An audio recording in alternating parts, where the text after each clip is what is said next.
This is Speaking Freely with the ACLU of Pennsylvania. I'm Andy Hoover, your host and Director of Communications at the ACLU of PA.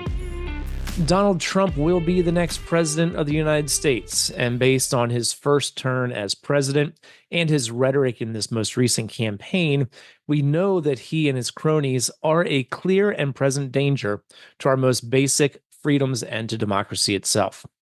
So, what does that mean for the ACLU as an organization dedicated to defending people's civil liberties? And what does it mean for the ACLU of Pennsylvania as an organization that is largely working at the state and local level? To talk through what's ahead in challenging the incoming Trump administration and Trumpism, we hear from Mike Lee, Executive Director of the ACLU-PA, and Vic Walczak, of ACLU-PA's Legal Director. In this conversation, we talk about what lessons we learned during Trump's first 4 years from 2017 to 2021 and how we can apply that to the next 4 years. You'll also hear about ACLU-PA's program and how it's built for facing the challenge. This conversation was recorded on November 20th. Well, Mike, Vic, thank you so much for joining me. We are talking about what is ahead for the ACLU of Pennsylvania as we prepare for the next iteration of President Donald J. Trump. I want to be clear up front that we as a team are being careful about not getting into hypotheticals and talking as much about what the ACLU can do as we are about what Trump might or might not do. So unless something's been announced, like we know there's been a conversation about immigration, we'll talk about a bit about immigration. But I do want to walk that fine line of not being not predicting the future. So having said that, Vic, in order to prepare for Trump 2.0, we can also look back to the past and rewind to Trump 1.0. You were here at ACLU-PA. I was too. Mike, you were actually a volunteer with us at the time and also engaged in civil rights work in your professional life. And we'll talk about that momentarily. But Vic, I want to start with you. Take us back to 2017. The national organization was hyper engaged in challenging Trump's attempts to undermine civil liberties. What was the role of ACLU-PA in that as a state affiliate? We did work over those 4 years that both challenged the Trump administration directly and Trumpism indirectly. Yeah, so let me just say that this is painful, and having now gone back and looked at what we were doing back then, I mean, I think I've suppressed it because it really wasn't a lot of awfulness. But I think past is going to be prologue here, unfortunately. And if folks will go back to, after the election and before the inauguration, there were all these appointments, which turned into disasters. Remember Michael Flynn and whether he was having relations with Russia and other countries, and then you get to the inauguration and all of a sudden, wait a minute, we're having discussions about crowd size. And then that first weekend is Muslim ban weekend. Right. Trump announces that they're not going to allow people from certain countries to come in. And on that weekend, you literally had people being stopped at airports. These are folks who may have had family here, had visas, were refugees that have been approved for coming in. And they were literally being held prisoner at airports before they were put on planes and sent back. You had demonstrations all across the country. Demonstrations at airports, something nobody's ever seen. And, to me, that really is a microcosm for what the Trump first term was. It was a lot of chaos. It was a lot of people getting hurt. A lot of folks got hurt, especially in the immigration space. And much of what we ended up doing that first term was fighting back on immigration. And I'll note that just to kind of frame what we're talking about, I mean, we are part of a national group.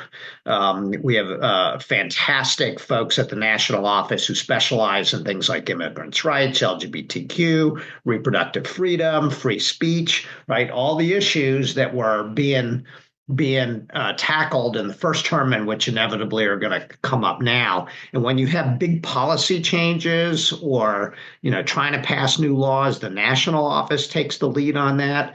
What we're talking about at the affiliate level, because we're just plugged in, we got members all across the state, we've got allies, we know what's going on, we hear about what's going on, and we can respond to that. We're doing most of that local level stuff. So it was a lot of immigration. Folks will recall that there was, a lot of sort of amplifying religious liberty, but it's really the rights of Christians, and that translated into undermining the Affordable Care Act and especially reproductive health care. It involved repealing protections for LGBTQIA minority groups, and it involved a lot of suppression of dissent. And it really was a chaotic 4 years, and I think we're going to see something similar, but I think it's going to be more aggressive. They will have learned, but I think the good news is we've learned too. I mean, we were nowhere close to preparing back in 2016, early 2017, the way that we are now, just because now we know what's coming. And Mike, I want to ask you the same question. You were not with the ACLU of Pennsylvania at the time, although you were involved with our local chapter in Philadelphia, but you were doing civil liberties work. Tell us about what you were doing during that first Trump administration, and what you think we've learned from the first go of President Trump that will help us now. Thanks, Andy. Well, first, like many Pennsylvanians and people around the country, I was just in awe of the amazing work that the ACLU and the ACLU of Pennsylvania and other affiliates were doing, really on the front line of responding back against Trump and some of these terrible policies that really, I think, shook and woke up a lot of people in different ways. And woke up not in the politicized sense, but opened people's eyes to the importance of our elections, both on the federal level and on the state level. But for me, I was executive director for Philadelphia Lawyers for Social Equity at the time, and there was growing momentum and more motivating forces after Trump election to push forward on things like criminal justice reform, probation reform, criminal record reform. And I just want to remind everybody that in the elections immediately following Donald Trump came a whole wave of progressive prosecutors, and people paid attention to things like who is your DA and how important a role they play in the implementation of Trump policies and the impact on people's lives. So while I was doing civil liberties work with Philadelphia Lawyers for Social Equity, I also was getting more engaged politically and helped my friend Larry Krasner run for district attorney of Philadelphia. And one of the pillars of that campaign was local response to Trump policies. So as terrible as the Trump administration was in some perspectives, it also galvanized and motivated a lot more people to be engaged in politics from all different kinds of viewpoints. And now, as a result, we have school districts with a lot more competitive races, all the way up through, of course, our national reputation for being a swing state. Well, and Mike, to your point about local government, it's so going to be so critical in these years ahead that the rights of people are protected by their local governments and their state governments as well.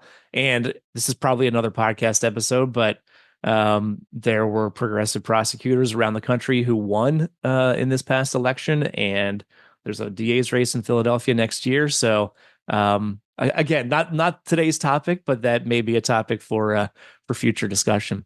So Vic, immigration is the one issue that has been top of mind, and the incoming Trump administration has been very specific about already in the couple of weeks since the election.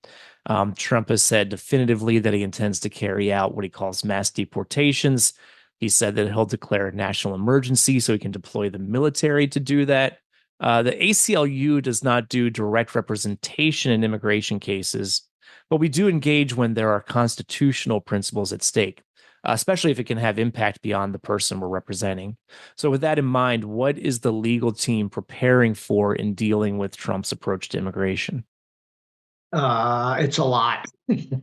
One point I want to make at the outset is that we're dealing not just with the Trump administration, but with Trumpism. And let me sort of try to define the two. I mean, Trump administration is, what's coming down directly from Washington, what the federal government controls. For instance, it's ICE, which will, in a state like Pennsylvania, be responsible for interior immigration enforcement. So as opposed to monitoring what's going on at the border, what Trump is talking about, what they tried to do in the first term is identify anybody who was here out of legal status or even in questionable legal status. They didn't really distinguish, and apprehend those folks and send them out. But the federal government does not have the resources, either personnel or otherwise, to be able to deport as many people as the administration is talking about. And so what they're going to have to do, and this we saw this in 2017 and thereafter, is rely on Trumpism, which is allies at the state, county, local levels who think alike. And for instance, local police departments will start engaging in immigration enforcement and lots of ethnic and racial profiling. And really the only way that Trump can get the numbers that he's talking about, because it's not that easy. It's not like people who are out of status walk around with a tattoo on their forehead saying, "I'm illegal." People blend in. You've got mixed status families. It's not that easy to find. So they have to conscript willing local participants. And in Pennsylvania, the nice thing is that, we don't think that the Shapiro administration is going to cooperate in the same way that the Abbott administration or the DeSantis administration will in Texas and Florida. So the two things that we're really preparing for is to throw sand in the gears of the deportation machine, right? They get aggressive. They bring in people who have no clue about who's in status and who isn't, and they make mistakes, right? And mistakes mean that people get hurt. You're going to be picking up folks who actually have status. You're going to be picking up and detaining folks who are U.S. citizens. You're going to be violating rights in all sorts of other ways, and that's largely where we pounce. Right. And it's not an immigration law violation, but more often than not, it's a violation of the Fourth Amendment. It's an illegal search and seizure, or it's a violation of due process. So that's one bucket of work. The other bucket of work is that because the Trump administration doesn't have the resources, the federal government doesn't have the resources, and they're trying to conscript state, county, local governments, anybody who's willing to participate, they will be trying to commandeer any of those willing participants who then become involved in the effort. But if you've got at the same time, like Pennsylvania, hopefully many of the municipalities are going to say, no, this is not what we're about. We don't want our communities ripped apart. We want to provide support for those government agencies. It's a little different because we're usually suing government agencies, but in Trump 1, we found ourselves allied with a lot of government agencies, on it, whether it's immigration, reproductive rights, LGBTQ, IA issues. We come in support. We can provide technical assistance. And so it's both trying to support our government allies and then fighting back against the removal machine. Well, and that's a good segue to what I want to ask Mike about now, too, which is, in order to do that, those local governments have to have the political will to do it. So, Vic is obviously, he's our legal director. He's talking about legal work, but there is more to the ACLU-PA's program beyond the legal department. We have a strong advocacy department. We do robust communications.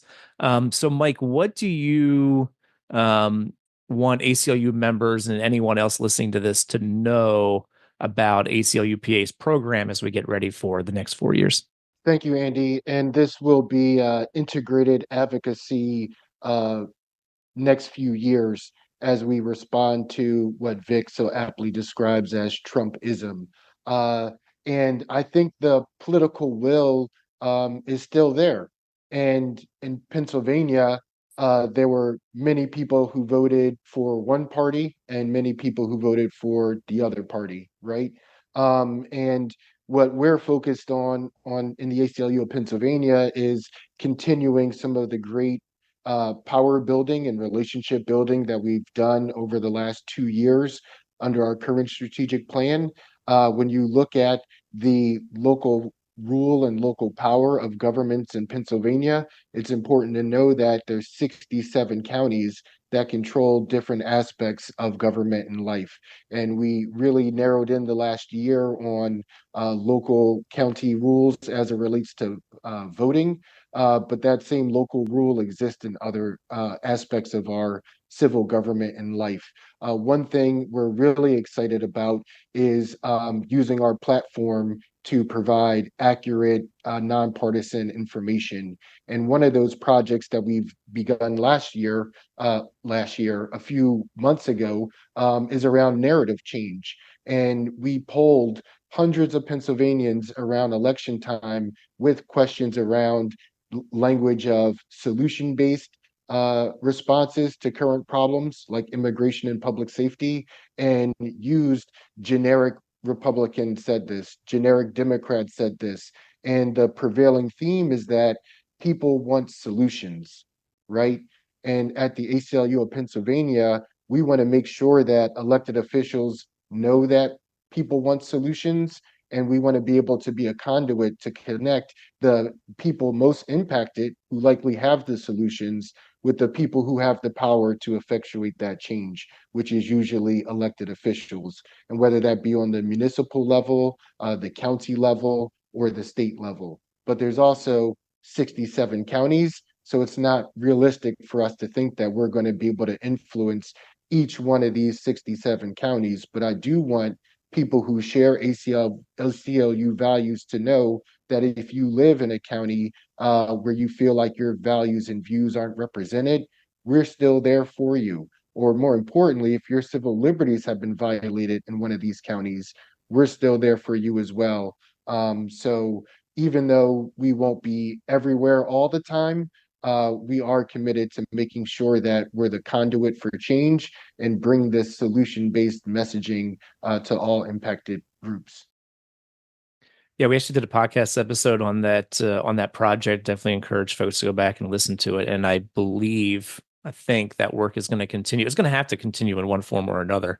I actually saw some really interesting information from the Vera Institute, their C4 arm, Vera Action.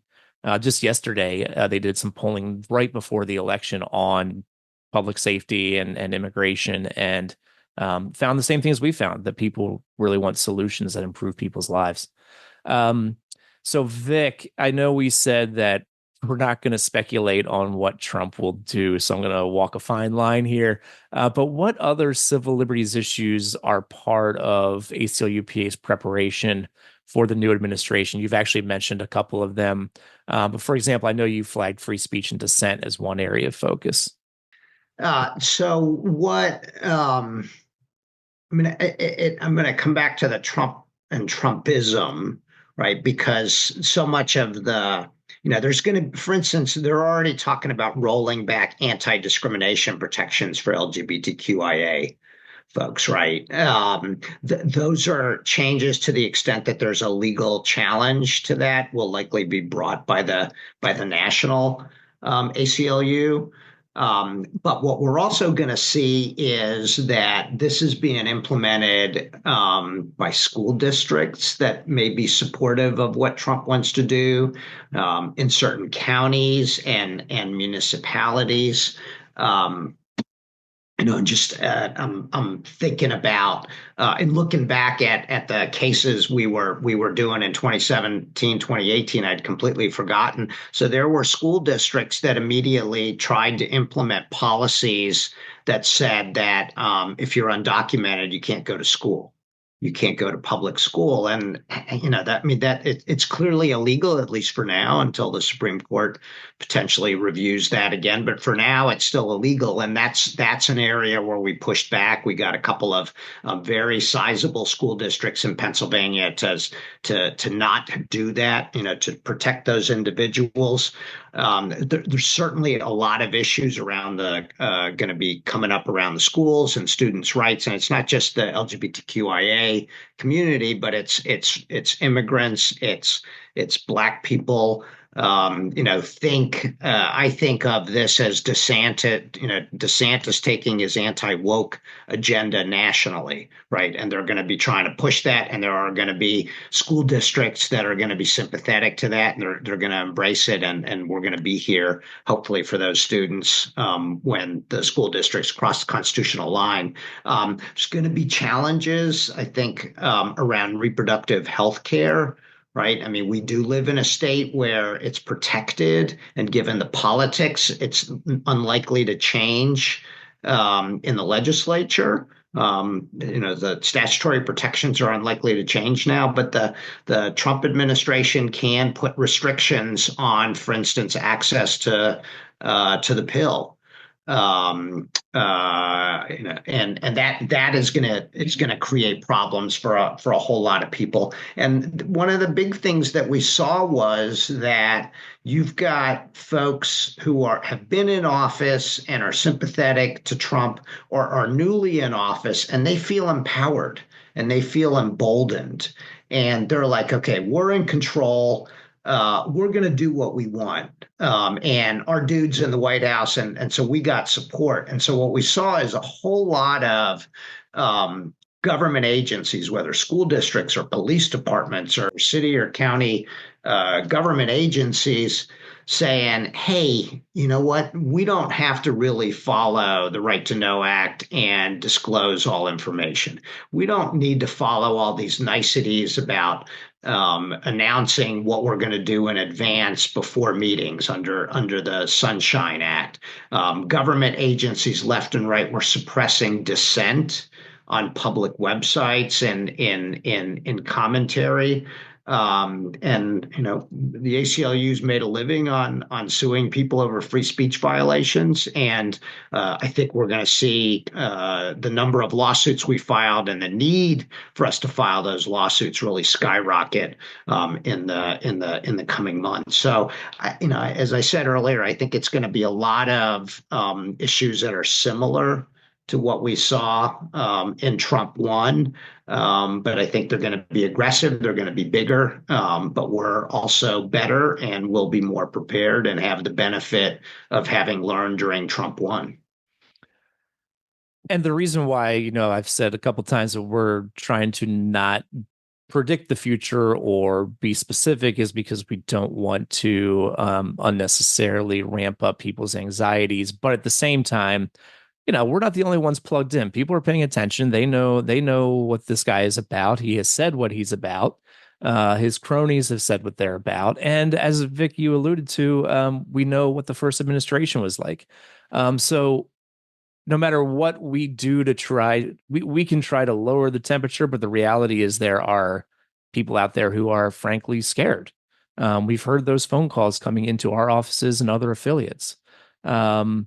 So with that in mind, Mike, what do you think is the most, what do you want people to hear right now from the ACLU? What's the most important thing for folks who may be feeling that anxiety to hear?